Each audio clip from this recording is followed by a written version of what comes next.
Hello student, how are you, कैसे हैं आप। मैं हूं आपका अपना मुकेश सर। और डियर स्टूडेंट, आज हम पढ़ने जा रहे हैं यंग के द्विस्लिट प्रयोग का डेरिवेशन पूरा, दीप्त एवं अदीप्त फ्रिंजों की चौड़ाई, ठीक है, और फ्रिंज चौड़ाई को प्रभावित करने वाले कारक।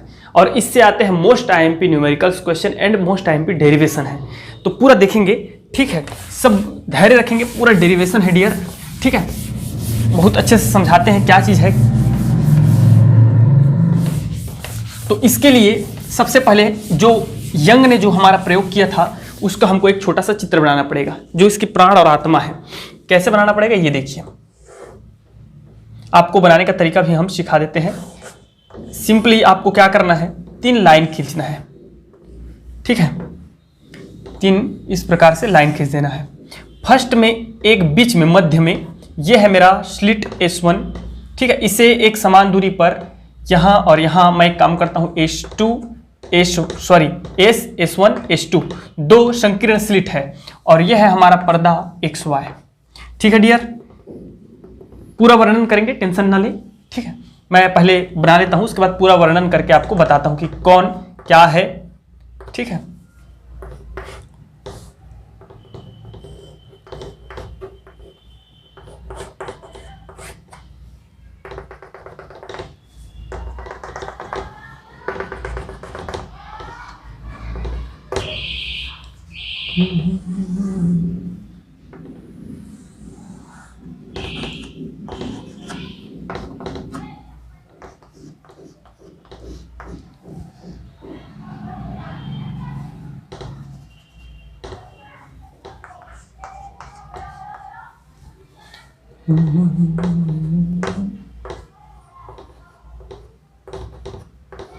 ये हो गया, ठीक है। दिख रहा है आप सबको अच्छे से, वेरी गुड, उम्मीद करते हैं दिख रहा होगा। चलिए बताते हैं क्या क्या, कौन कौन क्या क्या चीज़ है। एस एक वर्णी जो है, एस एक संकीर्ण स्लिट है जिससे एक वर्णी प्रकाश प्रदीप्त किया जाता है। इससे एक निश्चित दूरी पर, एक समान दूरी पर S1 S2 दो अन्य संकीर्ण स्लिट हैं जिनके मध्य की दूरी D है, ठीक है। इस अपारदर्शी पर्दे जिस पर S1 S2 दो स्लिट हैं, इससे कैपिटल D दूरी पर एक पर्दा, अपारदर्शी पर्दा रखा हुआ है, ठीक है डियर स्टूडेंट। अपारदर्शी पर्दा रखा हुआ है जिस पर व्यतिकारी फ्रिंजें प्राप्त होती है। क्योंकि जब यहाँ से जैसे कि आपने प्रीवियस क्लास अटेंड किया होगा, उम्मीद करता हूँ, यहाँ से जैसे ही प्रकाश प्रदीप्त किया जाएगा तो यहाँ से जो तरंगें उत्पन्न होंगी वह यहाँ से भी तरंगें उत्पन्न होंगी। तो वे जो आकर के क्या करेंगे, व्यतिकरण घटना उत्पन्न करेंगे। उन दोनों में अध्यारोपण होगा जिसके कारण व्यतिकरण होगी। तो व्यतिकरण होगी तो संपोषी और विनाशी दोनों प्रकार के व्यतिकरण होते हैं। तो जहां जहां संपोषी व्यतिकरण होगी वहां पर हमको चमकीली भाग प्राप्त होगी जिसको हम लोग दीप्त फ्रिंज कहते हैं, और जहां पर विनाशी व्यतिकरण होगी वहां पर हमारा अदीप्त काली पट्टियां मिलेंगी जिसको हम लोग अदीप्त फ्रिंज कहते हैं, ठीक है। तो दीप्त और अदीप्त फ्रिंजें पथांतर पर निर्भर करती है, तरंगों के पथांतर पर। पथ अंतर, पथ मतलब रास्ता, दूरी का अंतर पर निर्भर करता है। जैसे कि S1 और S2 से इस O बिंदु की दूरी एक समान है, हमने वहां से लिया भी है क्योंकि D/2 और D/2, S1 S2 से O की दूरी बराबर है तो डेफिनेटली O1 की दूरी बराबर है, मतलब O की भी दूरी बराबर होगी। तो यहाँ पे डियर इन दोनों की दूरी क्या है, एक समान है, जिसके कारण हमें यहाँ पर एक दीप्त फ्रिंज प्राप्त होती है, चमकीली भाग प्राप्त होती है, जिसको हम लोग बोलते हैं केंद्रीय दीप्त फ्रिंज। क्या बोलते हैं, केंद्रीय दीप्त फ्रिंज बोलते हैं। वहां पे हमको चमकीली भाग प्राप्त होती है और वो सबसे ज्यादा ब्राइट होता है, ठीक है, क्योंकि वहां पथांतर क्या है, 0 है। इसी प्रकार अब हमें यहाँ जो बिंदु P है, यह जो बिंदु P है वहां पर गणना करनी है कि वहां दीप्त फ्रिंज होगा कि अदीप्त फ्रिंज होगी और उसकी स्थिति क्या होगी। तो वो किस पर डिपेंड करेगा, वो डिपेंड करेगा इन दोनों के पथांतर पर, ठीक है। तो इन दोनों का पथांतर क्या है वहां, ये देखिए, S2P माइनस S1P, ये है उस P बिंदु की पथांतर। यहां का पथांतर मेरे भाई, ये पूरा देखो, ये दूरी माइनस ये वाली दूरी, तो हमको क्या मिल जाएगा, पथांतर मिल जाएगा, जिसको हम लोग किससे शो करते हैं, डेल से शो करते हैं, ठीक है। तो यहां से अब हमारा चालू होने वाला है डेरिवेशंस। तो डेरिवेशन देखिएगा कैसे निकालना है आपको, ठीक है। क्या करते हैं, इधर देखिए, S1 O that is equal to H2O that is equal to D/2। ये देख लीजिए H1O आप O1 डैश कर सकते हैं ये और ये, तो ये क्या हो जाएगा D/2 हो जाएगा। दैट इज इक्वल टू हो जाएगा डियर स्टूडेंट हमारा QO बराबर OR, क्योंकि इसकी भी दूरी क्या हो जाएगी D/2 हो जाएगी।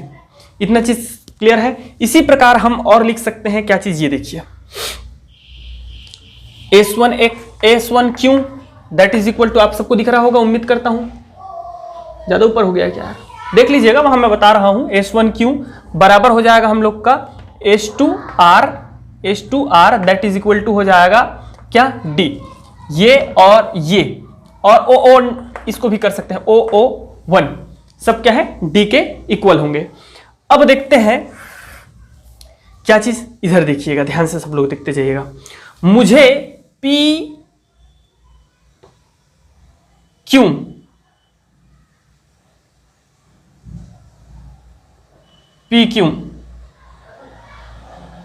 सॉरी ये जो है ना, ये हमारा ये पूरा कंप्लीट यहां से यहां की दूरी है।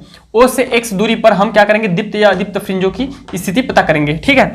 तो मुझे PQ का वैल्यू निकालना है, अभी ध्यान दीजिएगा PQ का वैल्यू निकालना है सपोज, तो PQ का वैल्यू कैसे निकाल सकता हूं, PO माइनस OQ करूंगा तो PQ का वैल्यू निकल आएगा PO माइनस OQ। तो इसको मैं लिख सकता हूं डियर, क्या लिख सकता हूं, PO का वैल्यू बताइए मुझे, PO का वैल्यू क्या है, PO का वैल्यू है X माइनस OQ का वैल्यू क्या है, OQ का वैल्यू है D/2। क्यों लिख रहा हूं, अपने फायदे के लिए बताऊंगा, आपका भी फायदा होगा, ठीक है। इसी प्रकार हम लोग PR का वैल्यू निकालते हैं, तो PR का वैल्यू क्या हो जाएगा, PR का वैल्यू हो जाएगा, क्यों निकाल रहे हैं सब पता चलेगा आपको, थोड़ा धैर्य रखें। मैं लिख सकता हूं PO प्लस OR लिख सकता हूं। अब बताइए PO का वैल्यू क्या है, X है और OR का वैल्यू है D/2 है। ओके, यहां तक इसको रोक दीजिए। अब क्या करना है, इधर सुनो, त्रिभुज मुझे ये निकालना है जी, मिटा दिया मैं, क्या चीज पता है, H2P माइनस H1P, क्योंकि यही पथांतर है, ठीक है, यही क्या है पथांतर है। और किसी भी दीप्त हो या अदीप्त हो फ्रिंज की, ठीक है, जो दीप्त या अदीप्त फ्रिंज है वो उसके पथांतर पर निर्भर करता है। जैसे कि ये इन दोनों का पथांतर यहां पर शून्य है, इसलिए उसको हम लोग केंद्रीय दीप्त फ्रिंज कहते हैं। वह दीप्त फ्रिंज प्राप्त होता है और केंद्रीय प्राप्त होता है, सेंटर सब, ठीक है, सबसे ज्यादा चमकीला। ओके, हालांकि फ्रिंज की चौड़ाई सब जगह एक समान होती है, लेकिन केंद्रीय दीप्त फ्रिंज से जब हम दूर जाते हैं, मतलब ऊपर या नीचे की ओर जाते हैं, तो उनका जो चमकीला होपन है वो थोड़ा थोड़ा कम होने लगता है, ठीक है। तो यहां पर सबसे अधिक होता है, रीजन क्या है, क्योंकि केंद्रीय है, दोनों का पथांतर 0 है, तो वही पथांतर हमको लेके आना है, वही निर्धारित करेगा दीप्त है कि अदीप्त है, स्थिति बताती है उसकी। तो ये निकालने के लिए मैं ये सब चीजें जो है लिख रहा हूं। अब H2P माइनस H1P, तो त्रिभुज आप देखिए, त्रिभुज एक त्रिभुज लेते हैं हम लोग, कौन सा त्रिभुज लेते हैं, H1PQ में या PH1Q या H1PQ में। तो H1PQ में आप लगाइए पाइथागोरस प्रमेय, ठीक है, क्या है, राइट एंगल है कि नहीं है, Q पर 90 एंगल बन रहा है यहां पे, तो इसका क्या हो जाएगा, H1P का whole square that is equal to perpendicular square PQ square plus base square क्या हो जाएगा, H1Q स्क्वायर होगा जी, डेफिनेटली यस सर। अब आगे बढ़ते हैं, चलिए देखते हैं। इसी प्रकार अब इनका वैल्यूज रख दीजिए, H1P square that is equal to PQ, इसलिए मैं ये सब लिखे आया हूं, X माइनस D/2 का whole square plus H1Q square, तो H1Q का वैल्यू क्या है, D है, देखिए H1Q का मान क्या है, D है, तो हम यहां रख देंगे D स्क्वायर। रख सकते हैं कि नहीं भाई, बोलो। इक्वेशन नंबर आप दे दीजिए, जो देना है आप इक्वेशन 1 ही दे दीजिए। अब इसी प्रकार ट्राइंगल देखना है आपको, राइट एंगल किसमें, H2PR में, तो H2PR में इसका हाइपोटेनस क्या है डियर, ये है हमारा H2P का square that is equal to हो जाएगा, इसका परपेंडिकुलर क्या है, PR स्क्वायर प्लस बेस क्या है, H2R स्क्वायर। तो यहां हम वैल्यूज रखेंगे, तो ये वैल्यू हमको मिलने वाली है H2P square that is equal to PR का वैल्यू देखिए क्या है, यहां पे हम निकाल चुके हैं, X प्लस D/2 का होल स्क्वायर प्लस H2R का वैल्यू क्या है, D है। H2R का वैल्यू क्या है, D। ये तो लिखा हूं जी, H2R का वैल्यू क्या है, D। तो D² हो जाएगा इक्वेशन नंबर 2। दैट्स क्लियर ना। अब क्या करो मेरे भाई, मुझे H2P माइनस H1P निकालना है। तो इससे इसको क्या कर दो, माइनस कर दो। Equation 2 minus 1, then we have H2P² minus H1P square that is equal to, minus करेंगे इसमें से इसमें तो x, या सीधा सीधा आप ओपन कर दीजिए। कैसे ओपन करना है मैं बता रहा हूं, या ऐसे लिखिए चलिए, x प्लस डी बाई 2 का whole square plus D square, इसमें से माइनस इसको कर रहा हूं मैं, किसको, x माइनस डी बाई 2 का होल स्क्वायर, माइनस आ जाएगा यहां क्योंकि आप माइनस कर रहे हैं, ठीक है। तो ये दोनों हो जाएगा कैंसल आउट, हो गया। इसको ओपन करें तो H2P² minus H1P square that is equal to, इसको ओपन करेंगे डियर, तो ये हो जाएगा हम लोग का x का स्क्वायर, a का वर्ग प्लस b का वर्ग, तो d² बाई 4 होगा, प्लस 2xd होता है कि नहीं, 2ad, सॉरी यार, देखो a प्लस b का होल स्क्वायर है तो a का वर्ग प्लस b का वर्ग प्लस 2ab, तो 2ab d बाई 2, तो 2 से 2 कैंसिल हो जाएगा, यहीं पे इसको हटा देते हैं तो क्या हो जाएगा, xd हो जाएगा। अब माइनस a का वर्ग तो x का स्क्वायर हो जाएगा, प्लस b का वर्ग होता है तो प्लस माइनस माइनस हो जाएगा, और b का वर्ग मतलब d का square by 4, minus a minus b है तो माइनस 2ab, तो माइनस 2ab करूंगा तो माइनस माइनस हो जाएगा प्लस, माइनस माइनस हो जाएगा प्लस 2a और b, तो ये 2 से 2 कैंसिल आउट हो जाएगा यार, समझ में आ रहा है। अब मैं क्या लिख रहा हूं नीचे देखिएगा, दिख रहा है ना, बिल्कुल दिख रहा है। ये क्या है, a square minus b square है, मैं इसको लिख सकता हूं a plus b a minus b, means that H2P a plus b plus H1P और H2P माइनस H1P। अरे भैया a plus B A minus B that is equal to A square minus B square लिखा जा सकता है कि नहीं, that is equal to, देखिए क्या होगा, D square by 4 cancel out, x square minus x square cancel out, ये दोनों जुड़ जाएंगे तो ये हो जाएगा 2xd। हो गया मेरे भाई, इतना चीज आपको अच्छे से समझ में आ गई। ये है y, ठीक है, और यहां से हमारी इसकी दूरी है d। ओके, इतना चीज समझ में आ गया, सबको क्लियर है एकदम। आगे बढ़ते हैं, चलो इतना मैं थोड़ा सा लिख देता हूं फिर मिटा दूंगा पूरा। यहां देखो क्या, मुझे इस चीज का वैल्यू निकालना था, यह है पथांतर, ठीक है, तो इसका वैल्यू निकालना है मुझे, तो ये हो जाएगा H2P minus H1P that is equal to 2xd by H2P plus H1P हो जाएगा। इसको नीचे भेज दूंगा तो होगा। अब मुझे देखना है H2P और H1P क्या है। एक्चुअल में H2P और H1P यदि हम क्या करते हैं मैं बता रहा हूं, सुनिएगा ध्यान से। अगर इसको डियर ये जो है H1P जो है वो अगर मैं इसको छोटा करूं पर्दे को, तो H1P जो है किसके इक्वल हो जाएगा, H1Q के इक्वल हो जाएगा, ठीक है। यदि पर्दा छोटा हो तब क्या हो जाएगा, H1P बराबर हो जाएगा H1Q के, मतलब ये जो P है ना वो नीचे आ जाएगी, तो किसके इक्वल हो जाएगा, H1P जो है क्या हो जाएगा, H1Q के इक्वल हो जाएगा। तो उस केस में H1Q किसके बराबर है, H1Q इक्वल टू D है, तो ये हो जाएगा D। दैट्स क्लियर ना। नेक्स्ट एक और चीज देखिए, H2P जो है अगर पर्दा छोटा होता है तो H2R के इक्वल हो जाता है, तो then H2P that is equal to H2R that is equal to हो जाएगा D। ओके, अब मैं ये सारी चीजों को मिटा रहा हूं, अब इनका रोल खत्म हो चुका है।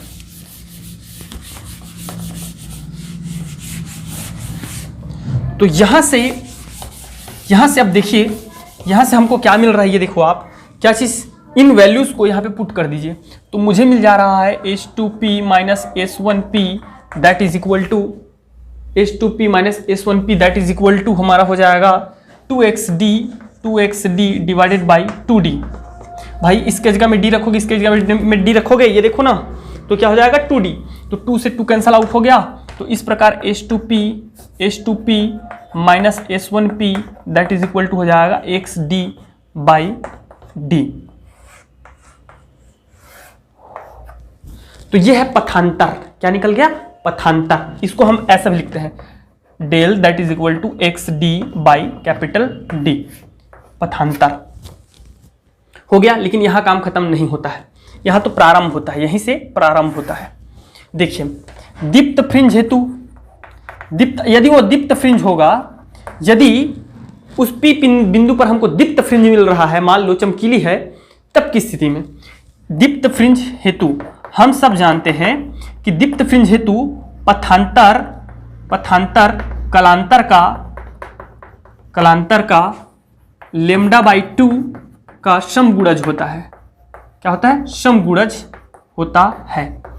अगर नहीं पता है तो आप जाइए और जहां व्यतिकरण का व्यंजक निकाले हैं वो वाला क्लास अटेंड कीजिए पहले, तब समझ में आ जाएगा। तो इससे ये हो जाएगा डियर, ये होता है λ/2 का समगुणज 2n।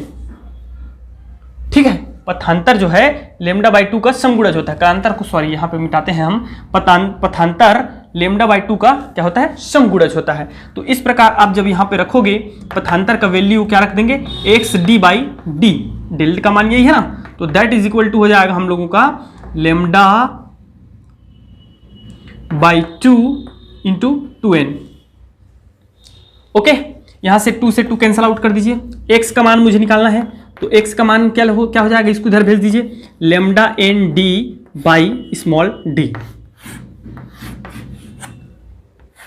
यह है दीप्त फ्रिंज के जो है, अगर दीप्त फ्रिंज है तो उसकी स्थिति x दूरी पर केंद्रीय फ्रिंज से उसकी स्थिति, ठीक है जी, अगर दीप्त फ्रिंज है तो ये हो जाएगा। ओके, इसी प्रकार यदि अदीप्त फ्रिंज है तब, अदीप्त फ्रिंज है तब ये सब के सब बहुत आवश्यक है फ्रिंज की चौड़ाई ज्ञात करने के लिए। और आता है आपको फ्रिंज की चौड़ाई ज्ञात करने के लिए व्यंजक या यंग के द्विस्वरित प्रयोग का गणितीय व्यंजक। ठीक है, तो यदि इस प्रकार यदि ये जो है अदीप्त फ्रिंज है तब क्या होता है डियर? तब की स्थिति में पथांतर जो होती है हमारी, पथांतर वो λ/2 का विषम गुणज होता है। क्या होता है? विषम गुणज होता है, विषम गुणज होता है। विषम गुणज, अरे समगुणज और विषम गुणज नहीं समझते जी? 2n ये समगुणज क्यों है पता है? क्योंकि n के जगह में आप 0 से लेकर कोई भी वैल्यू रखो आप, तो हमेशा ये क्या देगा? सम देगा आपको। यहाँ पे रखो ना 2n के जगह में कोई भी रखो, 0 रखूंगा तो 0 होगा जो कि एक सम संख्या कहलाता है। n के जगह में 1 रखूंगा तो 2 मिलेगा, n के जगह में 2 रखूंगा तो 4 मिलेगा। सम है कि नहीं है? इसी प्रकार विषम गुणज क्या होगा? तो विषम गुणज होता है डियर हमारा पथांतर का λ/2 का विषम गुणज। तो पथांतर del that is equal to λ/2 2n+1। ठीक है, आप विश्वास नहीं है तो ये λ/2 है। ये विषम गुणज क्यों कहलाता है? क्योंकि यहाँ पे आप n का 0 रखिए तो क्या मिलेगा? 1, जो कि एक विषम संख्या है। n का वैल्यू 2 रखेंगे तो 5 मिलेगा, जो कि एक विषम संख्या है। n का वैल्यू अगर हम 3 रखेंगे तो ये 7 आएगा, जो कि एक ऑड्स नंबर है। दैट्स क्लियर ना? तो पथांतर का वैल्यू रखिए आप। पथांतर हमको क्या मिला है? पथांतर आया है XD/D that is equal to λ/2 2n+1। Okay, मिटा रहा हूं, आप लोग नोट करते जाइएगा, ठीक है ना? अब देखते हैं आगे। तो इस स्थिति में मुझे x का वैल्यू निकालना है, तो x का वैल्यू क्या आएगा? देखिए x का हमारा वैल्यू आएगा डियर, d को इधर भेज दीजिए, λD 2n+1 या 2n+1 को पहले लिख देता हूं, 2n+1 λD डिवाइडेड बाई आ जाएगा हम लोगों का x नीचे आ जाएगा 2d हो जाएगा, d नीचे आ जाएगा और ये वाला d ऊपर चला जाएगा। तो यह अदीप्त फ्रिंज, अगर अदीप्त फ्रिंज है तो उसकी स्थिति है, अदीप्त फ्रिंज की स्थिति और दीप्त फ्रिंज की स्थिति। इतना क्लियर हो गया? इतना चीज समझ में आ गया आपको? ठीक है, तो पूरा मिटा रहा हूं मैं, इन दोनों चीजों की मुझे जरूरत पड़ने वाली है। ये अदीप्त फ्रिंज के लिए याद रखना, किसके लिए? अदीप्त फ्रिंज की स्थिति, और दीप्त फ्रिंज की स्थिति हो जाएगी, दीप्त फ्रिंज की स्थिति जो होगी हमारी वो हो जाएगी x that is equal to n, ये देख लीजिए n lambda D divided by small d। Okay, और बाकी इनका फिर रोल खत्म हो गया, यहाँ पे इसको मिटा देते हैं। अब देखते हैं हम लोग फ्रिंज की चौड़ाई कैसे निकालना है। ठीक है, फ्रिंज की चौड़ाई कैसे निकालना है ये देखते हैं। फ्रिंज की चौड़ाई कैसे निकालना है देखिएगा। तो फ्रिंज की चौड़ाई निकालने के लिए क्या करेंगे, हम सबको पता है, हमने यंग के प्रयोग में देखा था। क्या देखा था मेरे भाई, ये देखो सेंटर में होता है आपका ब्राइट फ्रिंज, जिसकी यहाँ भी है ब्राइट रहता है। उसके बाद एक निश्चित दूरी पर समान चौड़ाई का फिर ब्लैक, ठीक है, लाइक ये देखिए, ठीक है, ये ब्लैक, फिर उसके बाद फिर ब्राइट, ठीक, फिर ब्राइट, उसके बाद फिर ब्लैक, फिर ब्राइट, ऐसा और ऐसा, इस प्रकार हमको यंग के जो है द्विस्लिट प्रयोग में हमको दिखा था कि जो चौड़ाई होती है वो बराबर होती है, लेकिन उसको हमको सिद्ध करना है कि ये जो चौड़ाई होती है ये क्या है, ये दीप्त है ब्राइट, ये क्या है डार्क अदीप्त फ्रिंज, ये क्या है फिर से ब्राइट, ये क्या है अदीप्त फ्रिंज डार्क ब्राइट, ये है डार्क बी डी बी। तो हमको ये सिद्ध करना रहता है कि ये जो दीप्त फ्रिंज है वह, और ये जो अदीप्त फ्रिंज है, कोई सभी अदीप्त फ्रिंज ले लेंगे वो, इन दोनों की चौड़ाई क्या होती है, बराबर होती है, वो सिद्ध करके दिखाना है। और चौड़ाई का व्यंजक निकालना है कि दीप्त और अदीप्त फ्रिंज की चौड़ाई क्या होती है, तो वो चीज देखने वाले हैं।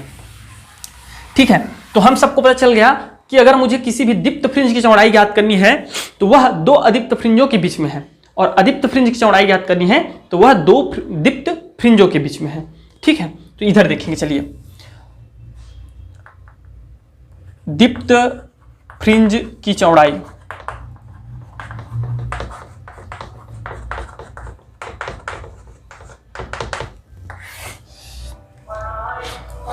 ये लिखना है आपको, किन्हीं भी दो अदीप्त फ्रिंजों के बीच में एक दीप्त फ्रिंज स्थित होता है, अतः दीप्त फ्रिंज की चौड़ाई दो अदीप्त फ्रिंजों के बीच की दूरी के बराबर होगी। अतः NV अदीप्त फ्रिंज की केंद्रीय फ्रिंज से दूरी, मतलब इस केंद्रीय फ्रिंज से NV अदीप्त फ्रिंज की दूरी जो होगी डियर स्टूडेंट, वो हो जाएगी XN that is equal to 2n plus 1 lambda D by 2d ये। ओके, इसी प्रकार हमारा n-1 v अदीप्त फ्रिंज की दूरी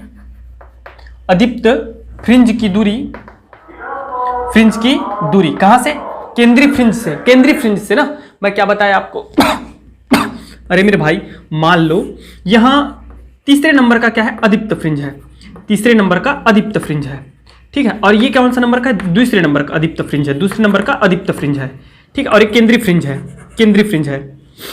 ठीक है। ये क्या बता दिया मैं, ये दूसरे नंबर का अदीप्त फ्रिंज है, अदीप्त है, हालांकि ब्राइट बना दिया हूं लेकिन अदीप्त है मानो आप, और ये तीसरे नंबर का अदीप्त फ्रिंज है, ठीक है।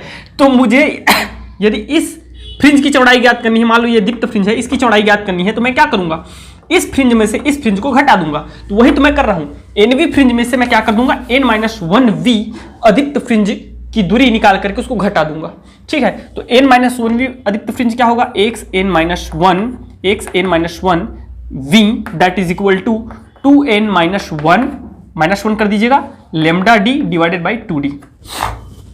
ओके, इस प्रकार हमारा जो होगा डियर स्टूडेंट, दीप्त फ्रिंज की चौड़ाई जो हो जाएगी वो हो जाएगी, क्या हो जाएगा, xn-1। समझ में आ रहा है कि नहीं आ रहा है? तो इस प्रकार दीप्त फ्रिंज की जो चौड़ाई हो जाएगी वो हो जाएगी 2n plus 1 lambda D by 2d minus, इसकी जगह में रख देंगे, और 2n-1 lambda D divided by 2d। तो दोनों में से दोनों का हर समान है, ठीक है, डिनोमिनेटर समान है तो न्यूमरेटर जो है आपका माइनस है तो माइनस हो जाएगा, प्लस है तो प्लस हो जाएगा।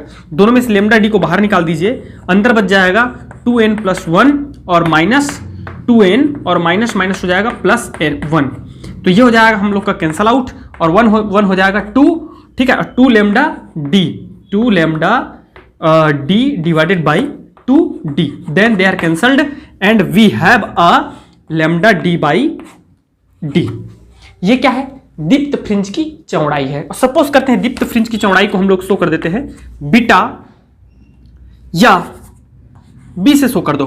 नहीं यार, बी से नहीं, क्योंकि बी से अगर मैं ब्राइट को शो करूंगा तो डी से मुझे डार्क को शो करना पड़ेगा, जो कि डी क्या है पर्दे के और इसके स्लिट के बीच की दूरी है, तो गलत हो जाएगा। उससे अच्छा हम क्या कर देते हैं B1, इसको क्या मान लेते हैं? दीप्त फ्रिंज की चौड़ाई। याद रखिएगा B1 क्या है? दीप्त फ्रिंज की चौड़ाई। ठीक है, इसको एक जगह मैं लिख देता हूं, ठीक है, क्योंकि हमको इसका यूज करना पड़ेगा भाई। ठीक है, तो मैं कहां लिख दूं? इसको मिटा देते हैं। चलो ये लीजिए, ये है एक D। ठीक है, दीप्त फ्रिंज की चौड़ाई β1 that is equal to lambda D, β1 that is equal to lambda D by small D. ठीक है, यह है दीप्त फ्रिंज की चौड़ाई। अब निकालते हैं अदीप्त फ्रिंज की चौड़ाई। तो सेम प्रोसीजर फॉलो करना है आपको, सेम प्रोसीजर। क्या करेंगे हम लोग? अदीप्त फ्रिंज की चौड़ाई जो होगी, अदीप्त फ्रिंज की चौड़ाई, अदीप्त फ्रिंज की चौड़ाई वह हो जाएगा क्या चीज? चौड़ाई बराबर हो जाएगा, लिखना है आपको, हम जानते हैं कि दो दीप्त फ्रिंजों के बीच में एक अदीप्त फ्रिंज होती है, अतः दो दीप्त फ्रिंजों के चौड़ाई का अंतर क्या कहलाएगा? एक दीप्त फ्रिंज की चौड़ाई होगी। ठीक है, तो माना कि NV दीप्त फ्रिंज की दूरी अर्थात उसकी स्थिति xn है, तो xn बराबर क्या है डियर? बता दो मुझे। xn बराबर दीप्त फ्रिंज, तो यह है n lambda D by small D, है कि नहीं है? ठीक है, इसी प्रकार xn-1 दीप्त फ्रिंज की दूरी, दीप्त फ्रिंज की दूरी जो हो जाएगा वो हो जाएगा xn-1 that is equal to n के जगह में रख देंगे n-1 lambda D by D, हो गया। अतः अदीप्त फ्रिंज की चौड़ाई जो हो जाएगी दैट इज इक्वल टू हो जाएगा xn-1 होगा कि नहीं होगा? तो अदीप्त फ्रिंज की चौड़ाई को हम लोग मान लेते हैं β2, तो β2 दैट इज इक्वल टू हो जाएगा xn का वैल्यू देखिए n lambda D by small D minus xn-1 का वैल्यू क्या हो जाएगा? n-1 lambda D divided by D. Then दोनों में से इसका डिनोमिनेटर कॉमन है तो डी लिख देंगे, और n लैम्डा डी माइनस दोनों में से लैम्डा डी को बाहर निकाल लीजिए, अंदर बच जाएगा n और माइनस, फिर माइनस प्लस माइनस हो जाएगा, माइनस माइनस प्लस हो जाएगा, और ये हो जाएगा लैम्डा डी बाहर निकाल चुके हैं, n से n कैंसल आउट हो गया डियर, और लैम्डा डी का मल्टीप्लाई करेंगे तो ये हो जाएगा लैम्डा डी 1 से और डिवाइडेड बाई डी। तो इससे हमको क्या मिला ये बताओ, मुझे बता दो मेरे भाई, बता दो। दीप्त, और यह है दीप्त फ्रिंज की चौड़ाई, अदीप्त फ्रिंज की चौड़ाई, और यह है दीप्त फ्रिंज की चौड़ाई। तो दीप्त फ्रिंज की चौड़ाई और अदीप्त फ्रिंज की चौड़ाई क्या होती है? बराबर होती है। इस प्रकार फ्रिंज चौड़ाई जो होगी, अब अदीप्त दीप्त नहीं बोलेंगे, सीधा सीधा बोलेंगे फ्रिंज चौड़ाई होगी beta is equal to lambda D by small D, जहां डी क्या है? दोनों स्लिट की मध्य की दूरी, कैपिटल डी क्या है? स्लिट और पर्दे के बीच की दूरी, लैम्डा क्या है? उस तरंगदैर्घ्य की तरंग चौड़ाई, तरंगाग्र, ठीक है, ये तरंगदैर्घ्य है, उस तरंग का तरंगदैर्घ्य है। ठीक है, बीटा क्या है? फ्रिंज चौड़ाई है। ये फॉर्मूला मोस्ट टाइम पे है, न्यूमेरिकल क्वेश्चन में आता ही आता है। ठीक है, अब चलिए देख लेते हैं कि ये किस किस चीज पर डिपेंड करती है।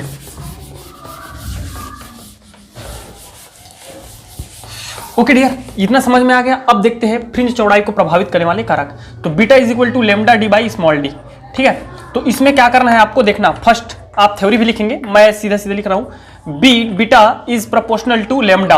अगर हम डी और डी को दोनों को कांस्टेंट कर देंगे तो ये क्या हो जाएगा? प्रोपोर्शनल टू लैम्डा, अर्थात तरंगदैर्घ्य पर निर्भर करता है फ्रिंज चौड़ाई। अगर तरंगदैर्घ्य अधिक है तो फ्रिंज चौड़ाई अधिक होगी। तो लाल रंग का तरंगदैर्घ्य क्या होता है? अधिक होता है, इसलिए फ्रिंज चौड़ाई लाल रंग का अधिक बनेगा। ठीक है, बैंगनी रंग का फ्रिंज तरंगदैर्घ्य कम होता है, इसलिए भैया हम ऐसा लिख सकते हैं, red is greater than beta violet. समझ में आ गया? थ्योरी लिख लीजिएगा, बहुत जरूरी है, बहुत जरूरी है। पूरा न्यूमेरिकल क्वेश्चन इन्हीं से बेस्ड रहता है। ठीक है, दूसरा क्या है? Beta is proportional to D. अगर हम लेमडा और डी को कांस्टेंट कर देंगे तो beta is proportional to D, अर्थात स्लिट और पर्दे के बीच की दूरी। अगर इस पर्दे को मैं उधर ले जाऊंगा, दूर ले जाऊंगा, तो चौड़ाई क्या हो जाएगी? फ्रिंज चौड़ाई बढ़ जाएगी। ठीक है, अगर इसको पास लाते जाऊंगा तो फ्रिंज चौड़ाई क्या होगी? घट जाएगी। आपको पूरा थ्योरी में लिखना है।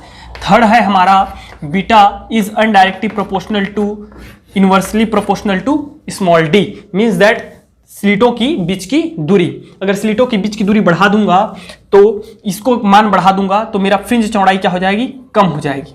डी का मान बढ़ा दूंगा तो फ्रिंज चौड़ाई क्या हो जाएगी? कम हो जाएगी। और इसको अगर मैं पास में मतलब यहां लिया हूं, उसको यही नजदीक ले लेता तो क्या होता डियर? ये कम हो जाता तो ये इसका मान क्या हो जाता? बढ़ जाता। बढ़ता कि नहीं बढ़ता? और इसको बढ़ा दोगे तो ये घट जाएगा यार। That's clear? समझ में आ गया सबको? एक और टॉपिक कर लेते हैं छोटा सा, कोणीय फ्रिंज चौड़ाई। तो ये कोणीय फ्रिंज चौड़ाई क्या है? कोणीय फ्रिंज चौड़ाई, कोणीय फ्रिंज चौड़ाई देखेंगे। माना कि nवें क्रम की कोणीय फ्रिंज, माना कि nवें क्रम की फ्रिंज की कोणीय चौड़ाई थीटा n है। हम इसको अधिप्त दीप्त के लिए नहीं निकालेंगे क्योंकि ये भी बराबर ही होगा, इसलिए हम सीधा किसी भी फ्रिंज के लिए निकाल रहे हैं। माना कि nवें क्रम की फ्रिंज की कोणीय चौड़ाई थीटा n है। ठीक है, तो थीटा n है तो डियर स्टूडेंट, चूंकि थीटा n का मान न्यूनतम होता है, कम होता है, इसलिए हम थीटा n नहीं लिख करके इसको क्या लिख देंगे? टेन थीटा n लिख देंगे। तो सबको पता है टेन थीटा बराबर होता है लंब बटे आधार। ठीक है, तो वहां देखिए लंब और आधार देखिए, तो लंब क्या हो जाएगा? ये हो जाएगा हम लोग का xn, लंब हो जाएगा xn डिवाइडेड बाई आधार क्या हो जाएगा? d। क्या हो जाएगा? d। ये हो जाएगा d। आधार क्या है? d। अरे भैया चाहे इसके लिए निकालो चाहे उसके लिए निकालो ना जी, d होगा कि नहीं होगा? और वो क्या हो जाएगा? xn। यहां से केंद्रीय से निकालेंगे, केंद्रीय से, तो ये हो जाएगा लंब x हो गया और आधार क्या है? d है। अब x का मान क्या था बताओ मुझे? क्या था x का मान? आप चाहो तो x की जगह में बीटा का वैल्यू रख सकते हो। समझ में आ रहा है? कहीं आ रहा है? लेमडा डी बाई डी रख सकते हैं। चलिए एक्स एन के लिए निकालेंगे तो ये हो जाएगा, एक्स एन के लिए निकालेंगे डियर तो N lambda D by small D. Okay okay, N lambda D by small D, और पूरे इसके बटे में क्या चीज है हमारा? कैपिटल डी है, ये डी है, तो डी से डी कैंसल आउट हो जाएगा, तो N lambda by small D हो जाएगा। हो गया। और इसी प्रकार क्या निकालेंगे? n माइनस 1वें क्रम की फ्रिंज की चौड़ाई, फ्रिंज की कोणीय चौड़ाई यदि, ये केवल न्यूमेरिकल क्वेश्चन के लिए है, चौड़ाई थीटा n माइनस 1 है तब के केस में क्या हो जाएगा? तब के केस में हो जाएगा हम लोग का, चूंकि थीटा n माइनस 1 का मान कम है इसलिए हो जाएगा टेन थीटा n माइनस 1, और दैट इज इक्वल टू हो जाएगा लंब बटे आधार, अर्थात एक्स n माइनस 1 या बीटा n माइनस 1 लिखो ना यार, क्या लिखो? बीटा n लिखिए, बीटा n माइनस 1 लिखिए बाई डी। तो बीटा n माइनस 1 का वैल्यू क्या हो जाएगा? बीटा का वैल्यू है lambda by D by small D, तो ये हो जाएगा बीटा n माइनस डी का n माइनस 1, ठीक है, lambda D divided by small D, और पूरे के बटे में क्या हो जाएगा? Capital D. तो डी से डी कैंसल आउट हो गया, that is equal to n minus 1 और lambda divided by small D. That's clear ना? अब इसका कोई काम नहीं है, आप लोग पॉज करके नोट कर लेना बाद में समझने के बाद। फिर तो इसकी जो चौड़ाई होगी बीटा थीटा लिख देते हैं, कोणीय चौड़ाई। तो कोणीय चौड़ाई जो होगी डियर स्टूडेंट, या फिर आप सीधा थीटा लिखिए, कोणीय चौड़ाई जो होगी वो क्या करोगे? n में से n माइनस 1 को घटाइएगा, n लेमडा, मतलब ये बोल रहा हूं जी theta that is equal to theta n minus 1, then theta is equal to theta n का वैल्यू क्या है बोलो? n lambda by small D minus इसका वैल्यू क्या है? n minus 1 lambda by small D. तो दोनों में से हम क्या कॉमन निकाल सकते हैं, लेमडा और डी को कॉमन निकाल सकते हैं। तो अंदर में क्या बच जाएगा, एन माइनस माइनस प्लस, तो ये कैंसल आउट हो गया। मल्टीप्लाई करोगे तो ये हो जाएगा लेमडा बाई डी। समझ में आ गया। तो ये होता है कोणीय चौड़ाई। कोणीय फ्रिंज की कोणीय चौड़ाई जो होती है वो सिर्फ और सिर्फ दो चीजों पर निर्भर करती है, एक आपके तरंगदैर्घ्य पर और दूसरा स्लिटों के बीच की दूरी पर। इस पर निर्भर नहीं करता। तो ये न्यूमेरिकल क्वेश्चन के लिए आ सकता है। ओके, तो आज की क्लास में बस इतना ही। नेक्स्ट क्लास में देखेंगे फ्रिंजों का तरंगों का विवर्तन, प्रकाश का विवर्तन। Thank you very much and best of luck.